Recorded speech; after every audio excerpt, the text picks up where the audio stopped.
দলের কোন রাজনৈতিক কোন স্লোগান, আর একটু আস্তে কোন রাজনৈতিক কোন স্লোগান। আলহামদুলিল্লাহ বলার কারণে রাজনৈতিক দল বলেন, বিরোধী দল বলেন, এই তাম পৃথিবীর জমিনের উপরে যত দলের যত প্রকার যত মানুষ আছে, আপনারা আওয়াজ করে বলেন তো বাবা, আলহামদুলিল্লাহ বলার কারণে আপনার আমার উপর কেউ নারাজ হয়েছে? চিল্লায়া বলেন, নারাজ হয়েছে? আলহামদুলিল্লাহ বলার কারণে আপনার আমার উপর খুশি হয়েছেন কে? আর একটু মহব্বত করে মুক্তা ভরে আওয়াজ করে ডাকতে বলেন কে? আল্লাহর হাবিব পয়গম্বর আলাইহিস সালাতু ওয়াস সালাম হাদিসের কিতাবের ভিতরে আল্লাহর পয়গম্বর রহমতের নবী বলেন, এই আলহামদুলিল্লাহ শব্দের ভিতরে 8টা হরফ আছে, 8টা বর্ণ আছে। যদি আল্লাহর কোন বান্দা, আল্লাহর কোন বান্দি আল্লাহর পক্ষ থেকে নিয়ামত পায়, আর ওই নিয়ামতের শুকর আদায় করতে গিয়া বান্দা যদি তার এই দুই ঠোঁটের মাঝখান ছোট্ট এই জবান ধারা একবার যদি বান্দা কালিমাতুশ শুকর আদায় করতে গিয়া আলহামদুলিল্লাহ পড়ে, নবী আলাইহিস সালাতু ওয়াস সালাম বলেন, এই আলহামদুলিল্লাহ শব্দের 8টা হরফের এক একটা হরফের বদলায় আল্লাহ তাআলার বানানো, আল্লাহ তাআলার সাজানো, আল্লাহ তাআলার গোছানো 8টা বেহেশতের দরজা তার জন্য খুলে দেওয়া হয়। তাহলে বলেন তো বাবা, আলহামদুলিল্লাহ বলার কারণে আমাদের লাভ হয়েছে না লস? একটু চিল্লায় আওয়াজ করে বলেন, লাভ হয়েছে না লস? লক্ষ কোটি দরুদ ও সালাম আল্লাহর সৃষ্টির প্রধান আকর্ষণ, বিশ্ব সভার সভাপতি, বিশ্ব মানবতার মুক্তির দিশারি, সাইয়্যিদুল মুরসালিন, ইমামুল মুরসালিন, রাহমাতাল লিল আলামিন, খাতামান নবিয়্যিন, নবী মুহাম্মদুর রাসূলুল্লাহ সাল্লাল্লাহু আলাইহি ওয়া আলিহি ওয়া সাল্লামের উপর। আমার ভাই, আমি লম্বা চূড়া কোনো ভূমিকা দিব না, এজন্য আলোচনাতে ঢোকার আগে ছোট্ট একটা এলান মাহফিল কর্তৃপক্ষের পক্ষ থেকে আমি আপনাদের করছি। সেটা হচ্ছে, আমি দেখতেছি অনেক ভাইয়েরা দাঁড়িয়ে আছেন, যারা দাঁড়িয়ে আছেন একটু মেহরবানি করে যদি আমরা বসে যাই তাহলে আমাদের এই মজমাটা অত্যন্ত সুন্দর দেখা যাবে। আর আমরা যারা বসছি আমরা মেহরবানি করে সবাই একটু আগে আগে ফাঁকা জায়গাগুলো একটু পুরা করে বসি ইনশাআল্লাহ। অল্প সময়, তাড়াতাড়ি, দ্রুত, মাত্র 5 সেকেন্ড সময়, দ্রুত ইনশাআল্লাহ।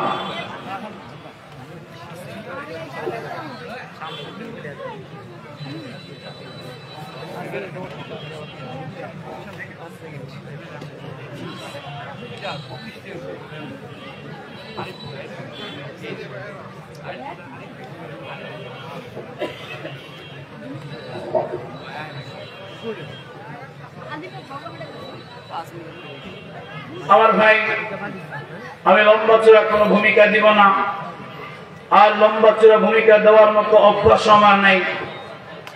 এই জন্য একেবারে ভূমিকা ছাড়া আমি আপনাদের সামনে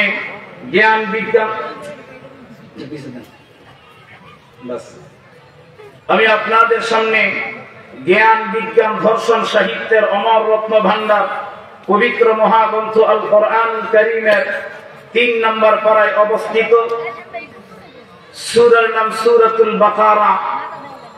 এই সূরাতুল বাকারার 255 নম্বর আয়াতে কারিমা তিলাওয়াত করেছি। নবী আলাইহিস সালাতু ওয়াস সালামের অসংখ্য অগণিত হাদিস থেকে ছোট্ট একটি হাদিসে মুবারাকা তিলাওয়াত করেছি।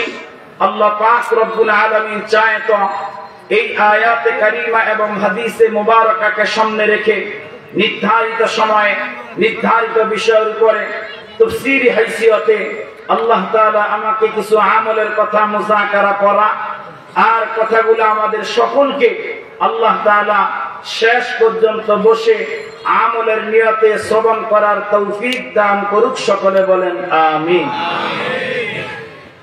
আমি যে আয়াতে কারিমা আপনাদের সামনে তেলাওয়াত করেছি, এই আয়াতে কারিমা মহাগ্রন্থ আল কোরআনুল কারীমের অত্যন্ত প্রসিদ্ধ এবং মশহুর এক আয়াত।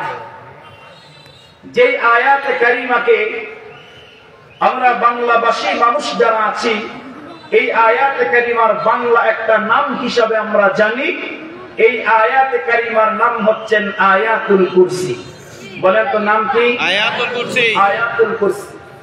মহাগ্রন্থ আল কোরআনুল কারীমের মধ্যে এই আয়াতে কারিমাটা সবচেয়ে ফজিলতপূর্ণ এবং সবচেয়ে বরকতপূর্ণ।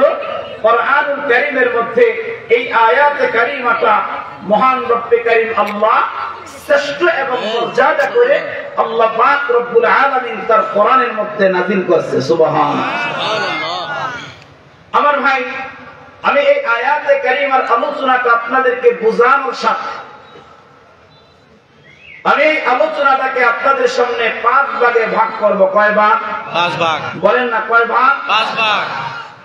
1 নম্বরে আমরা আলোচনা করব এই আয়াতুল কুরসি নামের আয়াতে কারিমা কেন মহাগ্রন্থ আল কোরআনুল কারীমের মধ্যে সবচেয়ে ফজিলত এবং বরকতপূর্ণ আয়াত, এটা কেন।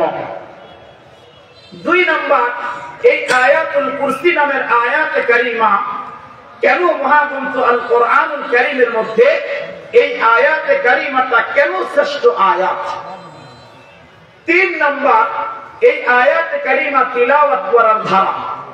আমি আপনি এই আয়াতে কারিমাটা তিলাওয়াত করব। তিলাওয়াত করার দ্বারা আমার আপনার দুনিয়ার জিন্দেগিতে লাভটা কি হবে। 4 নম্বর বিষয়, এই আয়াতে কারিমার আমল করার দ্বারা, এই আয়াতে কারিমা তিলাওয়াত করার দ্বারা আমার আপনার পরকালের জিন্দেগিতে লাভটা কি হবে।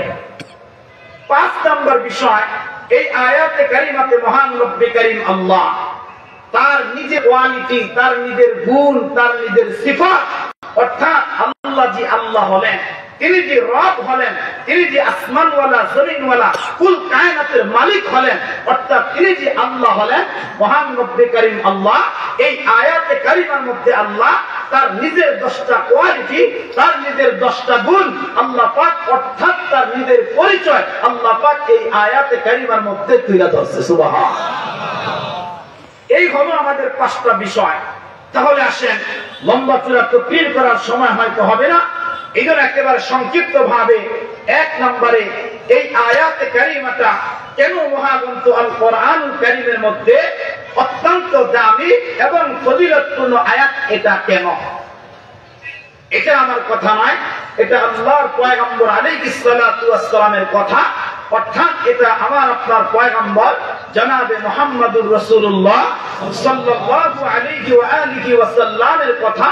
আমার আপনার পয়গম্বরের একান্ত এবং নৈকট্যধন্য একজন সাহাবী, যার নাম হযরত উবাই ইবনে কাব রাদিয়াল্লাহু তাআলা আনহু, যিনি রাসূলুল্লাহর হাজার হাজার সাহাবায়ে কেরামের মাঝে যার কোরআনুল কারীমের তিলাওয়াত করার দক্ষতাটা অনেক বেশি ছিল, যার তিলাওয়াতটা ছিল অত্যন্ত আকর্ষণীয় এবং অবর্ণনীয়, মনোমুগ্ধকর তিলাওয়াত ছিল যার, এমনকি স্বয়ং রব্বে কারীম আল্লাহ তার বন্ধুকে, তার রাসূলকে, তার নবীকে আল্লাহ পাক নির্দেশ করেছেন, বন্ধু আমার, দোস্ত আমার, আপনি আপনার সাহাবী উবাই ইবনে কাবের সামনে আমি আল্লাহ পাকের কোরআনটা তেলাওয়াত করেন। সুবহানাল্লাহ।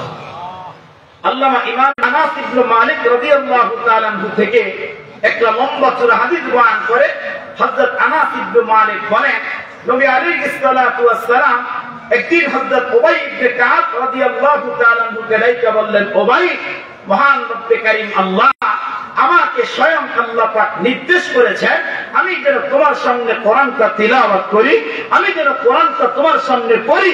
হযরত উবাই ইবনে কাব ডাইকা বললেন, ওগো আল্লাহর পয়গম্বর, মহান রব্বে কারীম আল্লাহ আমি উবাইয়ের নামটা ধইরা ধইরা বলছে কিনা যে আমার সামনে আপনি তিলাওয়াত করেন, আল্লাহ কি আমার নামটা ধইরা বলছে?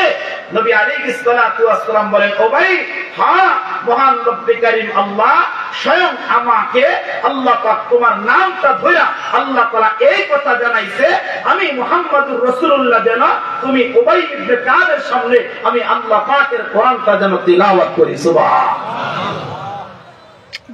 এর মুসলমান বাবা খুব ভালো করে কথাগুলো দিল দিয়া বুঝবেন।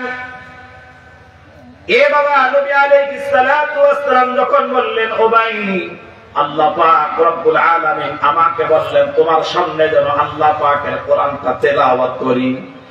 মুসলমান বাবা, যুবক ভাই, খুব ভালো করে কথাগুলো দিল দিয়া বুঝবেন। এ বাবা, হযরত উবাই ইবনে কাব সাথে সাথে কান্না আরম্ভ করলেন। নবী আলাইহিস সালাতু ওয়াস সালাম কে ডাইকা বললেন, ওগো আল্লাহর পয়গম্বর, আপনি তো সাহেবে কোরআন ওয়ালা একজন পয়গম্বর, নবী আপনার উপরে আল্লাহ পাক রব্বুল আলামিন 30 পারা কোরআনটা আল্লাহ পাক আপনার উপর নাযিল করলেন।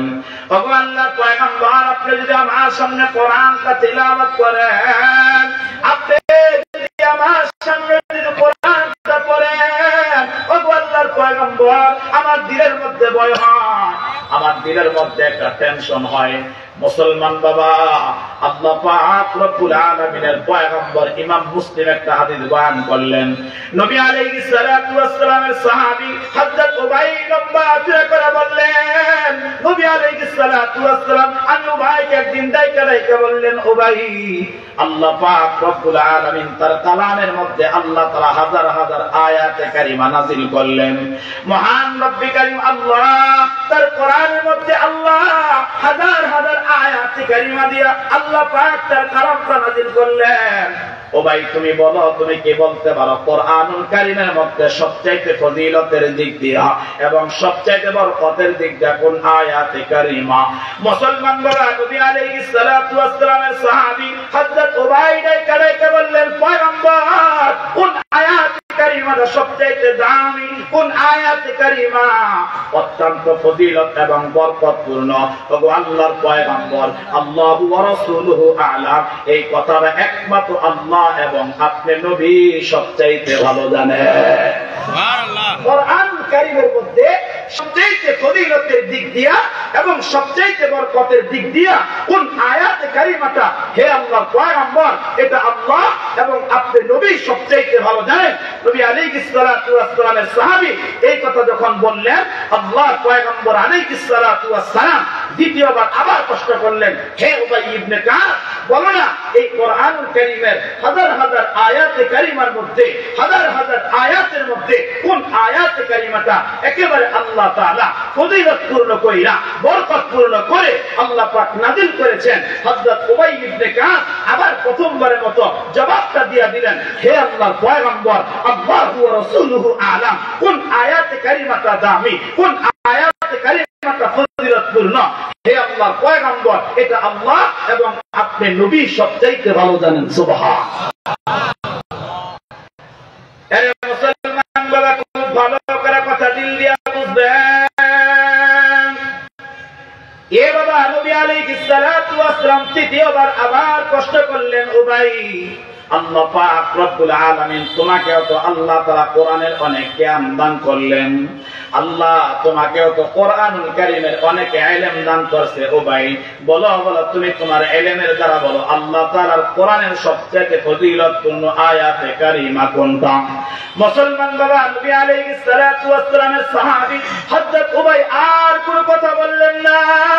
প্রথমবারের মতো আর কোনো জবাব দিলেন না, দ্বিতীয়বারের মতো কোনো জবাব দিলেন না। এরে মুসলমান বাবা, নবী আলাইহিস সালাতু ওয়াস সালাম যখন প্রশ্নটা করলেন, এবার হযরত উবাই ইবনে কাব সাথে সাথে তিলাওয়াত আরম্ভ করে দিলেন, আল্লাহু লা ইলাহা ইল্লা হুয়াল হাইয়ুল কাইয়্যুম লা তাখুযুহু সিনাতুন ওয়ালা নাওম।